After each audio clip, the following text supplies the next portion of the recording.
नमस्कार, स्वागत है आप सभी का। मैं हूं कृतिका और देश का सबसे भरोसेमंद चैनल डीडी न्यूज पर लेकर हाजिर हूं आपका अपना पसंदीदा शो खबरों का सरपंच न्यूज पंच। और इस कार्यक्रम के जरिए हम आप तक हर रोज वो तमाम खबरें पहुंचाते हैं जिन पर रहती है हम सभी की नजर। और आज न्यूज पंच के जरिए जिन प्रमुख खबरों की करेंगे हम विस्तार से बात, जानेंगे कि अपडेट उन प्रमुख खबरों का। सबसे पहले कर लेते हैं रुख टॉप लाइन्स के जरिए। तो आज सबसे पहले और प्रमुख तौर पर बात होगी निशाने पर ईरान के न्यूक्लियर रिएक्टर। जी हां, इजराइल की तरफ से लगातार एक के बाद एक हमले किए जा रहे हैं। हालांकि ईरान की तरफ से भी जवाबी कार्रवाई लगातार जारी है, लेकिन इसी बीच इजराइल ने लगातार निशाना साध रहा है ईरान के न्यूक्लियर रिएक्टर पर। बताएंगे इस खबर के बारे में विस्तार से आपको, लेकिन इसके साथ ही जो दूसरी प्रमुख खबर है उसका भी रुख कर लेते हैं। दूसरी प्रमुख खबर यूपीएससी प्रतिभा सेतु से जुड़ी। जी हां, यूपीएससी की तरफ से प्रतिभा सेतु एक नया पोर्टल लॉन्च किया गया और इससे कहीं ना कहीं जो यूपीएससी के उम्मीदवार हैं उनमें एक उम्मीद की किरण जागी। आखिर क्या है ये प्रतिभा सेतु, किस तरीके से करेगा काम और कैसे उम्मीद की किरण के तौर पर इसे देखा जा रहा है, बताएंगे विस्तार से आपको इस खबर के बारे में।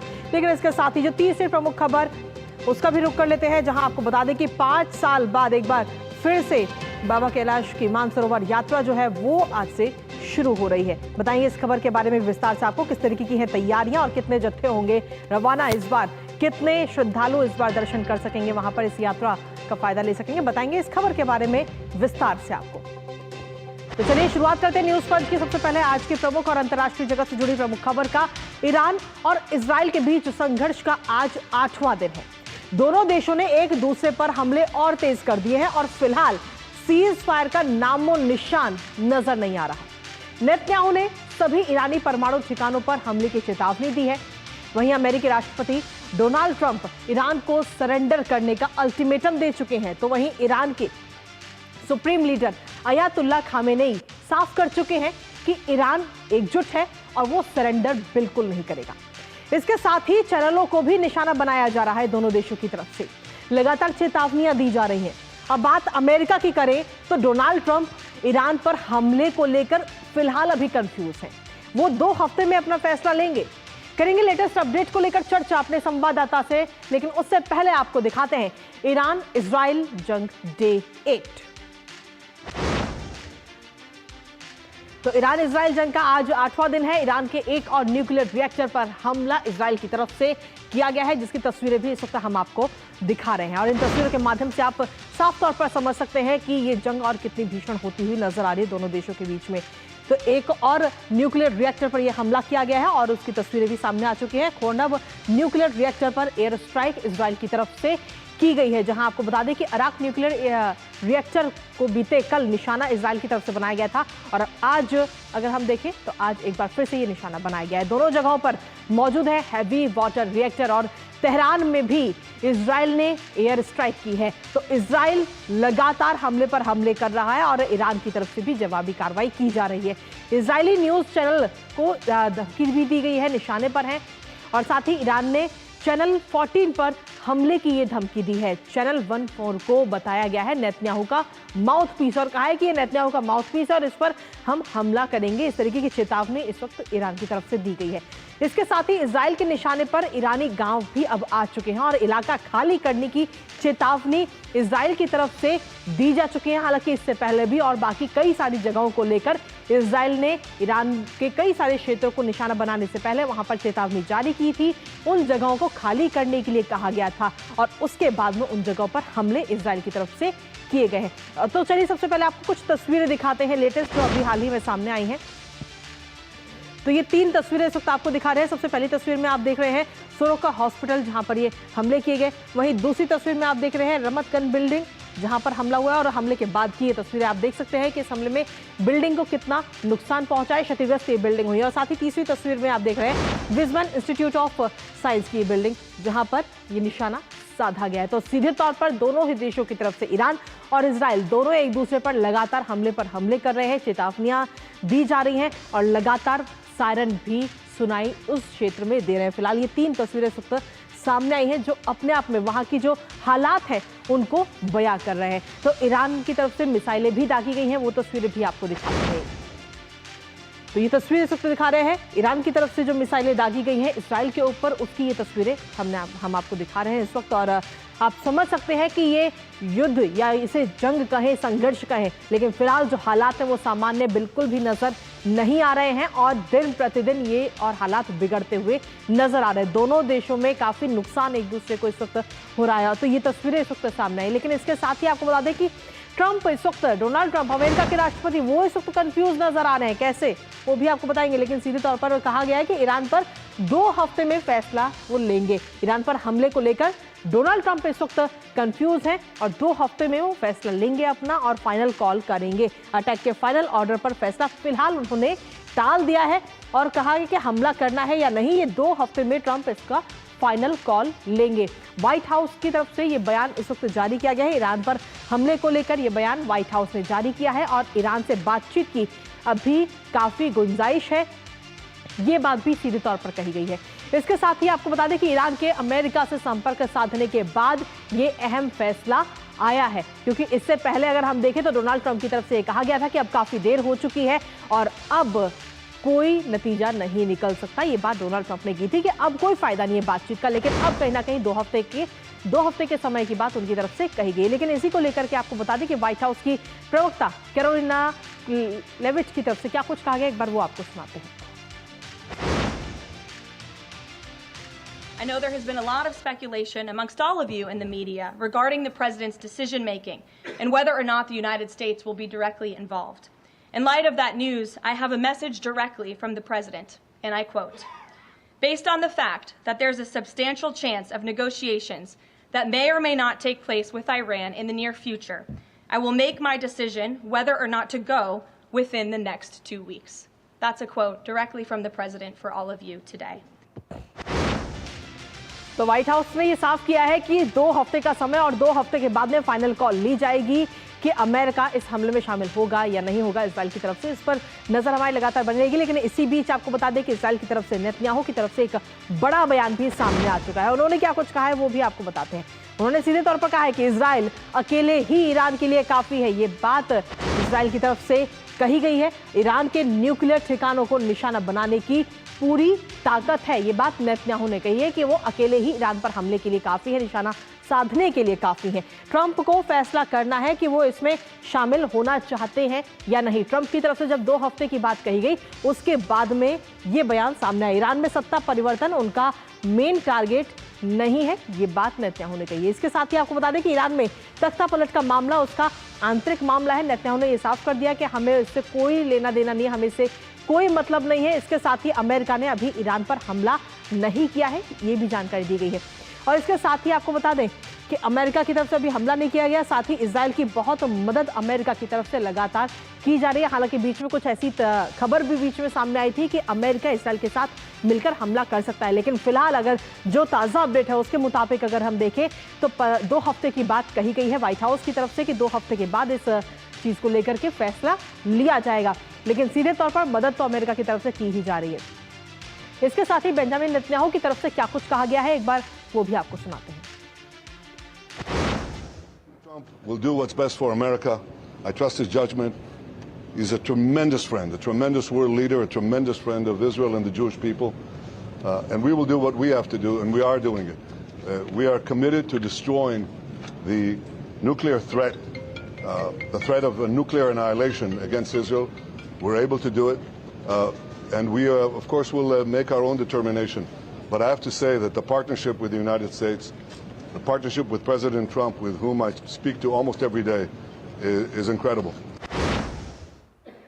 लेकिन इसके साथ ही जब ये बयान दिए गए, नेतन्याहू की तरफ से जब ये बयान आया कि वो अकेले ही काफी है, उसके बाद में ईरान ने भी वार्निंग दे दी है। ईरान की तरफ से क्या वार्निंग दी गई है, एक नजर उस पर भी डाल लेते हैं। दरअसल सीधे तौर पर ईरान की तरफ से वार्निंग दी गई है और तीसरे पक्ष के हस्तक्षेप पर तत्काल कार्रवाई की ये चेतावनी ईरान की तरफ से इस वक्त दी गई है। सीधे तौर पर बिना नाम लिए अमेरिका को लेकर ये चेतावनी दी गई। दखलंदाजी पर तुरंत कार्रवाई की जाएगी, ये बात ईरान ने साफ तौर पर कर दी है। तो सीधे तौर पर तुरंत कार्रवाई की बात कही गई और साथ ही इजराइल ईरान संघर्ष के संदर्भ में ये वार्निंग इस वक्त ईरान की तरफ से दी गई है। लेकिन साथ ही अगर हम देखें तो ईरान की सुप्रीम नेशनल सिक्योरिटी काउंसिल की तरफ से ये बयान सामने आया और कहा है कि वो किसी भी बाहरी हस्तक्षेप को युद्ध की एक नई रेखा मानेगा। अगर बाहरी किसी भी व्यक्ति का अगर हस्तक्षेप इसमें होता है, किसी भी संभावित हस्तक्षेपकर्ता के लिए स्पष्ट संदेश ईरान की तरफ से दिया गया है। शत्रु के साथ संघर्ष तब तक जारी रहेगा जब तक क्षतिपूर्ति नहीं की जाती। इजराइल के खिलाफ सैन्य टकराव भी जारी रहेगा। तो ईरान की तरफ से ये सीधे तौर पर वार्निंग इस वक्त दे दी गई है। तो लगातार अगर हम देखें तो इस संघर्ष के बीच में कहीं से भी सीज फायर का नामो निशान नजर नहीं आ रहा है, क्योंकि दोनों देशों की तरफ से ये हमले लगातार एक दूसरे पर किए जा रहे हैं और इस संघर्ष का आज 8वां दिन है, 8 दिन हो चुके हैं। इसके साथ ही आपको बता दें कि यूरोप ईरान में न्यूक्लियर वार्ता भी होनी है। यूएनएससी की बैठक आज होनी है और ईरान से न्यूक्लियर तक जर्मनी, फ्रांस और ब्रिटेन करते हुए नजर आएंगे, जहां सीधे तौर पर जेनेवा बैठक में ईयू की भागीदारी भी सीधे तौर पर तय होगी। इसके अलावा ब्रिटेन के विदेश सचिव भी इस वार्ता में शामिल होते हुए नजर आएंगे। साथ ही यूरोपीय संघ हाई रिप्रेजेंटेटिव भी उच्च स्तरीय वार्ता में हिस्सा लेने वाले हैं, जो ये वार्ता होनी है। साथ ही कूटनीतिक समाधान योजना खोजना इसका सीधे तौर पर मकसद है इस वार्ता का। ईरान के परमाणु कार्यक्रम का कहीं ना कहीं कूटनीतिक समाधान निकाला जाएगा। इजराइल और ईरान के बीच बढ़ते सैन्य तनाव के बीच जर्मनी, फ्रांस और ब्रिटेन के विदेश मंत्री आज जेनेवा में ईरान के विदेश मंत्री से मुलाकात भी करेंगे। साथ ही बैठक में ब्रिटेन के विदेश सचिव डेविड लेमी के साथ साथ ईयू हाई रिप्रेजेंटेटिव भी इस उच्च स्तरीय वार्ता में शामिल होंगे और इस बैठक का उद्देश्य सीधे तौर पर ईरान के परमाणु कार्यक्रम को लेकर कूटनीतिक समाधान खोजना है। हमारे साथ हमारे सहयोगी इस वक्त जुड़ रहे हैं अखिलेश सुमन, सीधा उन्हीं का रुख कर लेते हैं इस खबर पर ताजा अपडेट के लिए। अखिलेश, सीधे तौर पर इस संघर्ष का आज 8वां दिन और 8वें दिन भी ये संघर्ष लगातार और बढ़ता जा रहा है। दोनों देशों की तरफ से लगातार एक दूसरे पर हमले किए जा रहे हैं और सीधे तौर पर हम देखें तो नुकसान आम जनता को हो रहा है। हाँ, निश्चित तौर पे जब इस हद तक संघर्ष बढ़ जाता है कि दोनों तरफ से जब नागरिक ठिकानों पे हमले शुरू हो जाते हैं, इजराइल और ईरान दोनों तरफ नागरिक ठिकानों पे हमले हो रहे हैं। हालांकि दोनों का यही कहना है कि वो नागरिक ठिकानों पे हमला नहीं कर रहे हैं, वो कोशिश ये कर रहे हैं कि जो मिलिट्री इंस्टॉलेशंस है दोनों तरफ उन पे हमला कर रहे हैं, उनको नष्ट करने की कोशिश कर रहे हैं। लेकिन निश्चित तौर पे मिलिट्री इंस्टॉलेशन पर जब हमला करेंगे, अगर वो असैनिक इलाके में है तो उसमें नागरिक भी प्रभावित होंगे। इजराइल ने भी बोला था, लोगों को बोला था ईरान में कि आप न्यूक्लियर जो मिलिट्री इंस्टॉलेशन है उससे अलग हो जाए, उससे दूर चले जाए।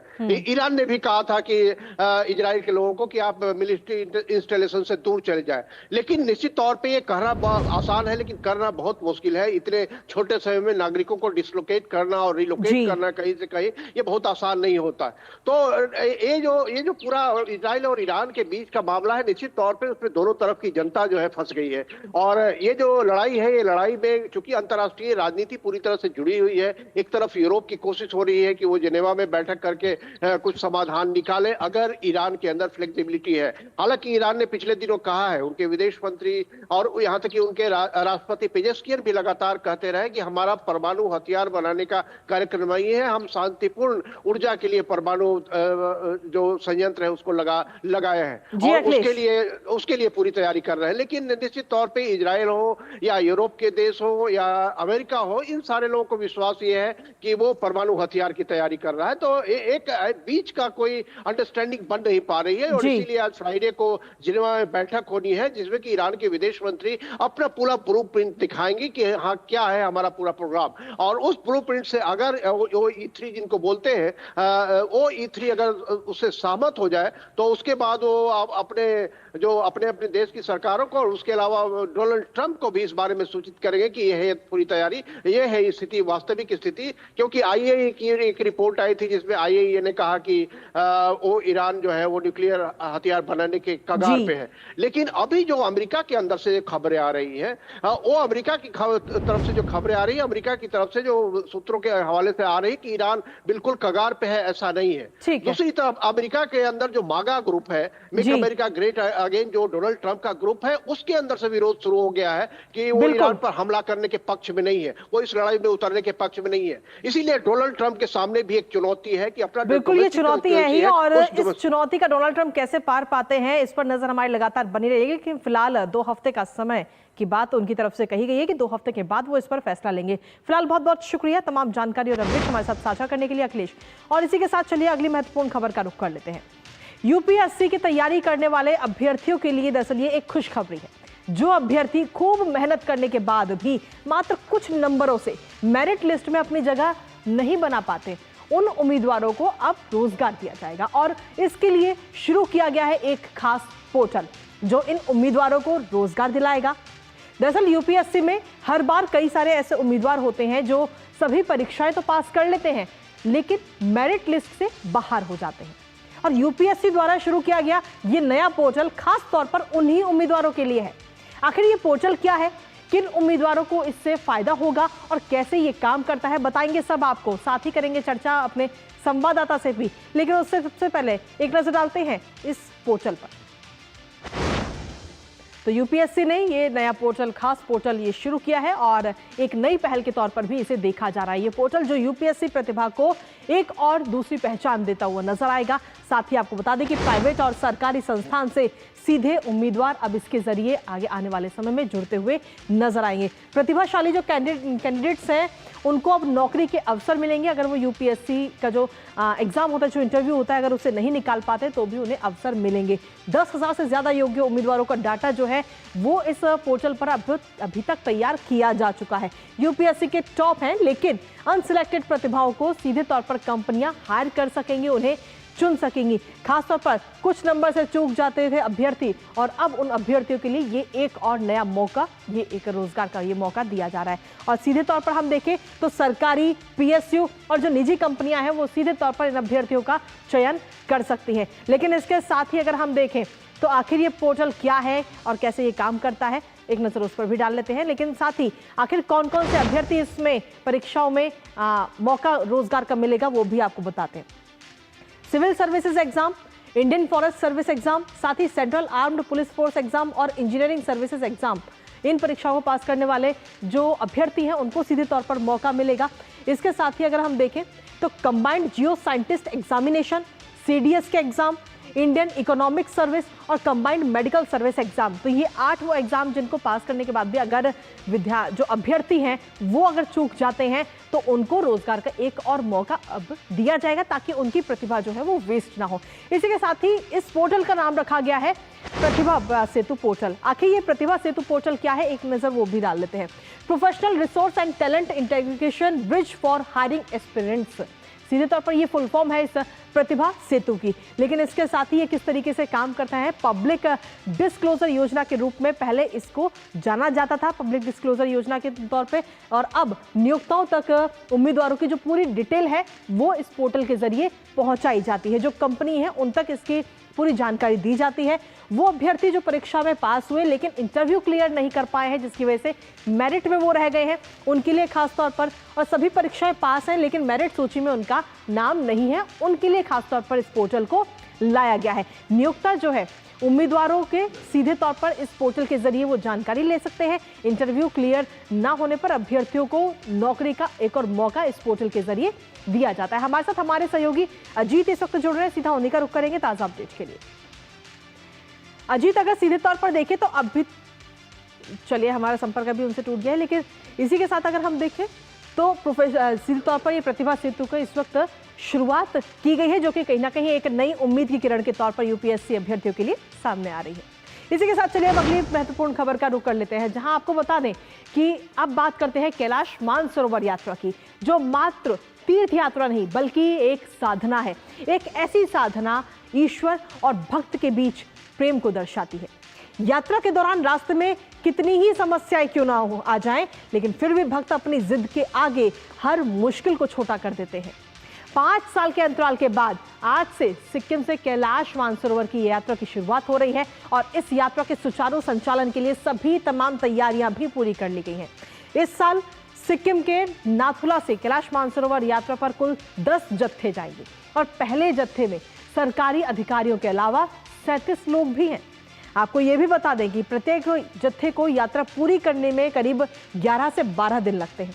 कैसी है इस बार तैयारियां, जानेंगे अपने संवाददाता से, लेकिन उससे पहले आपको दिखाते हैं कुछ खास तस्वीरें। तो 5 साल के बाद आज से सिक्किम से कैलाश मानसरोवर की यात्रा की शुरुआत हो चुकी है। तो सीधे तो आपको बता दें कि राज्यपाल ओम प्रकाश माथुर ने नाथुला दर्रे से इस यात्रा की हरी झंडी दिखाई है और इस साल सिक्किम के नाथुला से कैलाश मानसरोवर यात्रा पर कुल 10 जत्थे जा रहे हैं। पहले जत्थे की अगर हम बात करें तो ये तस्वीरें भी इस वक्त हम आपको दिखा रहे हैं। तो सीधे तौर पर रवाना कर दिया गया है और पहले जत्थे में सरकारी अधिकारियों के अलावा 37 लोग इसमें शामिल हैं और प्रत्येक जत्थे को यात्रा पूरी करने के लिए 11 से 12 दिन लगते हैं। तो सीधे तौर पर ये कैलाश मानसरोवर यात्रा जो कि 5 साल बाद अब एक बार फिर से शुरू हो रही है और इसमें इस बार की अगर हम बात करें तो तैयारियां तमाम पूरी कर ली गई हैं। 10 जत्थे इस बार रवाना होंगे और पहला जत्था भी रवाना किया जा चुका है। वहां की ये तस्वीरें भी इस वक्त आपको दिखा रहे हैं। तो ये एक तरह से हम देखें तो कैलाश मानसरोवर यात्रा जो है वो सिर्फ एक यात्रा नहीं बल्कि ईश्वर और भक्त के बीच का एक सेतु के तौर पर भी इसे देखा जाता है, क्योंकि कैलाश मानसरोवर की यात्रा जब की जाती है तो उस दौरान कई सारी मुश्किलें आती हैं, लेकिन उन तमाम मुश्किलों का सामना करते हुए, उन मुश्किलों को पीछे छोड़ते हुए भक्त लगातार आगे बढ़ते रहते हैं और अपनी इस यात्रा को पूरा करते हैं। और ये यात्रा आज से शुरू भी हो चुकी है और इसी के साथ आपको बता दें कि इस यात्रा में 5 साल बाद ये यात्रा शुरू हुई है और 5 साल के बाद में तैयारियां भी तमाम वहां पर कर ली गई हैं। पहले जत्थे को भी रवाना किया जा चुका है और कुल मिलाकर अगर हम देखें तो इस बार 10 जत्थे कैलाश मानसरोवर की यात्रा पर रवाना होंगे, जिसमें पहला जत्था जा चुका है। और इसी के साथ फिलहाल न्यूज पंच मुझे और हमारी टीम को दीजिए अनुमति। दोपहर 2 बजे फिर होगी आपसे मुलाकात कुछ और महत्वपूर्ण खबरों के साथ। तब तक के लिए नमस्कार।